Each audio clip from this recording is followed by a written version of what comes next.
anyway, we had really, really good teaching on that. The people who were the leaders of the group that I was in, there were 6 of them, and some of them worked full time for Teen Missions, and they were all just really super close to the Lord and knew their Bibles well and stuff. And so we had these amazing, it was like having really good sermons every single day and then sitting around and discussing them and living in this situation for, I think it was like 8 weeks or so, where everybody was applying what we learned and discussed. And it was just really, I mean, can you just imagine? That was just, it was fantastic.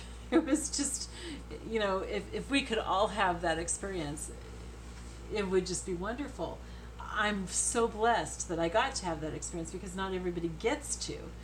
And I didn't know that that was what I was getting into when I didn't join for that or anything. It was just because, first of all, because my friend was going to go, and then secondly, because when I prayed about it, I felt like God was saying, yes, I should go.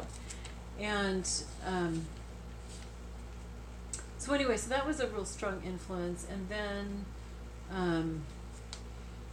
then I went to Westmont, and Westmont's really different because it's not just academic, and it is really academically rigorous, but there's a real strong spiritual challenge there too. And one of the things was that they didn't want to just pour knowledge into us. They wanted us to question things and to really know it for ourselves. And I remember in my philosophy class, my professor taught the first unit, I guess it was, for like 2 weeks. And, you know, I was a good note taker. I was normally an A student, and it was really easy. And we all felt like it was easy. And so we took the test, and we all knew that we just aced it. Well, he turned our papers back, and we got Fs. And it was like, what the heck? Why did we all get Fs? Well, it turned out that the reason was because he taught it wrong, and none of us questioned it.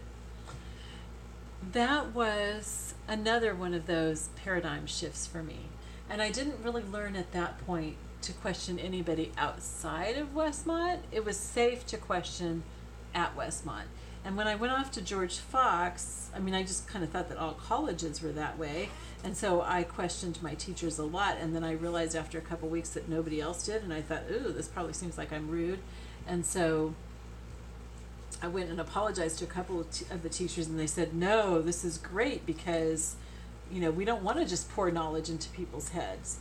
And so, and I was genuinely, you know, it wasn't like I was trying to be argumentative or anything. I just, you know, I had learned at Westmont that you better really understand what you believe and not just believe it because you're told. And so, you know, I really wanted to test things out and understand them and really make sure that this was what I believed. And I had especially one professor who was just awesome, probably one of the godliest men that I ever knew, and he died that spring. So I didn't get to know him any better.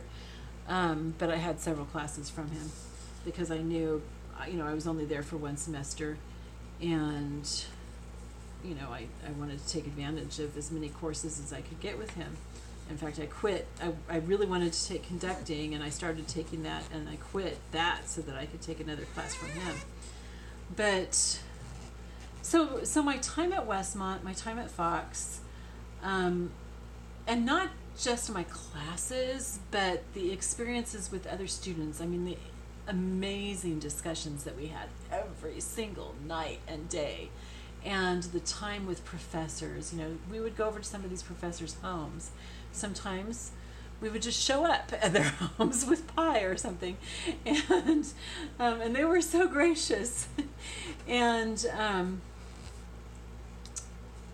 you know, I mean, they really discipled us, and we had such great discussions and everything. And so those things really built a lot into me spiritually. And, you know, I mean, they really discipled us, and we had such great discussions and everything. And so those things really built a lot into me spiritually. And, you know, I mean, they really discipled us, and we had such great discussions and everything. And so those things really built a lot into me spiritually. And, you know, I mean, they really discipled us, and we had such great discussions and everything. And so those things really built a lot into me spiritually. And, I'm not really sure why I'm sharing all this. I just felt like I should, like I'm supposed to, but I'm not really sure why or what more I should be sharing. I guess mainly just that, God's given me a lot of privileges, and I don't think that I'm special because of that or anything. I think actually there's responsibility that comes with it. But I think that those same privileges are open to pretty much anybody. Because, yes, I had this really wonderful opportunity to study the Bible under some amazing Bible teachers.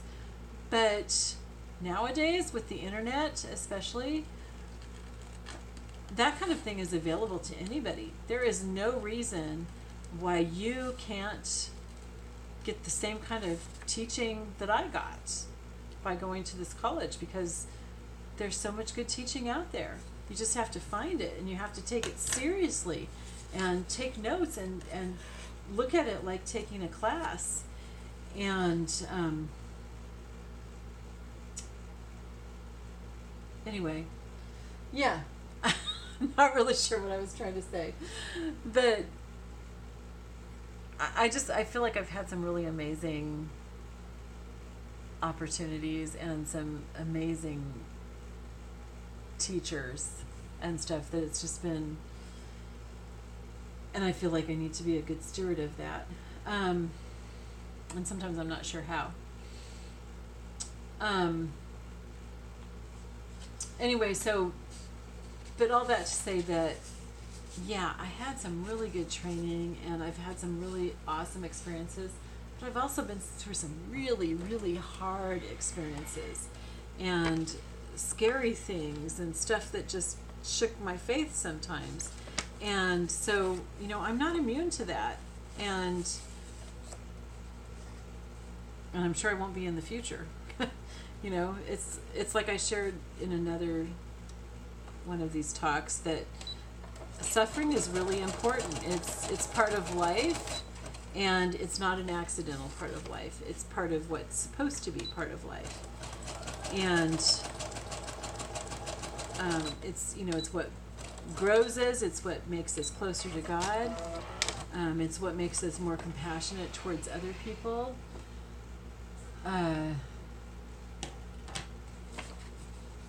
But it can also really rock our boat. And anyway, so God's just been really faithful. He's just been amazingly, amazingly faithful. And through all of the really difficult times, and I think I've mentioned before that I'm going through a really difficult time right now, and that's part of the reason why I'm doing these talks, is just to be able to talk through some of this stuff. Through all of that, God's always been faithful. He's always been there. Even when I tried to push him away, he's just always been there. He's just so amazingly faithful.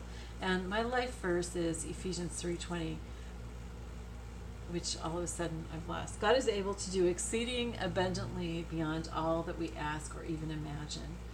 And I have seen that over and over and over. It's like I ask God for something and he exceeds it.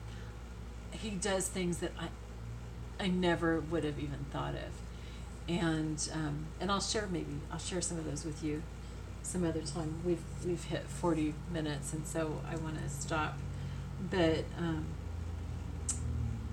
again, like always, I'm not really sure what the point was in sharing all this, except that I felt like God was leading me to share it. And it may not be because you needed to hear any of it. It may have been because I needed to talk through this to help me with what I'm dealing with. I don't know. But thank you for being there for me. Thanks for being my friends, you guys. Even if I've never met you, thank you for being my friends and letting me talk about stuff. And it's not like I'm getting things off my chest so much as I think that by being able to talk about these things, God's bringing things to my attention, and it's kind of like putting a puzzle together. Like tonight, I think that he's reminding me of the incredible experiences that he's given me, and the teaching that I've been very privileged to sit under, and everything. And I'm not exactly sure why he's reminding me of that, but he is. And yeah, just of the incredible things that he's done. And because this is just a craft table talk and not a teaching, I'm not going to give you an assignment to try to figure out what God's done in your life or anything, but maybe you've seen the value of talking through your own testimony and your own journey. And I didn't tell you everything in my journey. I just told you the things that came to mind. Maybe you've seen the value in that, and maybe it'd be a good thing for you to do too. I don't know. Maybe you want to write and tell me about your journey. Anyway, I love you all. Thank you so much for just listening to me ramble. I hope that in some way it's benefited you. I feel compelled to somehow make it benefit you, and yet I don't, because God hasn't given me something, and I'm not going to just make something up. So I love you all.